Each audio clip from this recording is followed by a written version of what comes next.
అందరికీ నమస్తే. మార్కెట్ తరఫు నుంచి మాట్లాడుతున్నాం. మేము మార్కెట్ గురించి. మార్కెట్లో షరాబ్ బేర్లు కౌంటింగ్ ఇచ్చినారు మా తరఫున. కానీ మా తరఫు నుంచి షరాబ్ బేర్కి ఏ అబ్జెక్షన్ లేదు. మేము 200-300 సంపాదించాలి. వాళ్ళు మాతో పోటీ చేస్తున్నారు. మా మార్కెట్ తీయాలని, లేకుంటే వెహికల్స్ గురించి. వెహికల్స్ అంటే మాది మార్కెట్లో ఒక్క వెహికల్ మాది నిలబడదు. వ్యాపారస్తులు వెహికల్స్ నిలబడుతున్నాయి, కస్టమర్లు వెహికల్స్ నిలబడుతున్నాయి.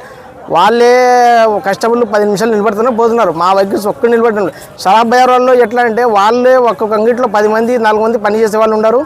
వాళ్ళే బండి నిలబడుతున్నాయి, వాళ్ళే ట్రాఫిక్ జామ్ అవుతుంది. మా తరఫున ఏం లేదు.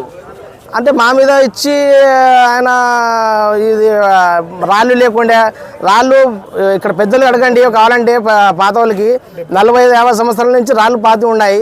ఆ రోడ్లో నీళ్ళు నిలబడుతున్నాయి కాబట్టి రాళ్ళు తీసి మళ్ళీ ఒక తుక్కున పైపులు వేసినారు. ఒక తుక్కున వేయలేక మాకే ఇబ్బంది కలుగుతుంది.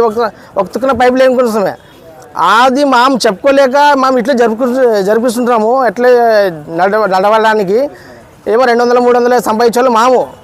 మా మీద చెప్పి మీరు ఇచ్చేసుకుంటే ఎట్లా? మా మీదకు చెప్పుకుంటూ పోవాలా? ఇప్పుడు వచ్చే పాదసారథి సారు ఆయన గురించి ఆయనతో మీరు చెప్పినారు. మేము కూడా ఆయనకు చెప్పుకుంటున్నాము.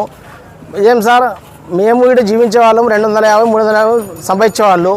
మాకు మీరే న్యాయం చేయాలా? కావాలంటే మీరు ముందు పాత వాళ్ళకి అడగండి. పాత వాళ్ళు ఉంటారు, వాళ్ళకి అడగండి ఎప్పటి నుంచి రాళ్ళు పాతి ఉంటారో లేదో వాళ్ళకి అడుగుని తెలుసుకొని మీరు మా గురించి న్యాయం చేయండి. నమస్తే. నా పేరు ఇలియాస్.